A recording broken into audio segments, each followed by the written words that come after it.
Slime challenge bikin slime cuma 60 detik. Jadi peraturan slime challenge kali ini simple banget. Kalian bebas mau bikin slime apapun, warna apapun. Yang penting dalam waktu 60 detik slime-nya udah harus jadi. Kalian juga bebas mau pakai tangan atau spatula, pokoknya secepatnya kalian aja deh.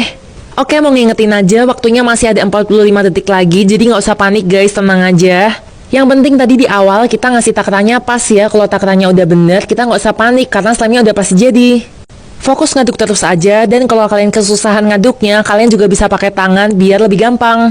Guys, waktunya udah tinggal 30 detik lagi. Ayo semangat, semangat. Pokoknya kita pasti bisa menghadapi challenge yang bikin senam jantung ini. Guys, mau ngingetin lagi, waktunya tinggal 20 detik. Ayo kita semangat. Ini pasti udah detik-detik slime-nya mau jadi kan. Jadi kita harus fokus ngaduk slime-nya. Guys, tinggal 10 detik lagi waktunya. Ayo kita harus fokus. Nggak usah peduliin yang lain. Nggak usah peduli mau ada petir, mau ada apa. Yang penting slime kita jadi dulu. 5, 4, 3, 2, 1. Berhasil!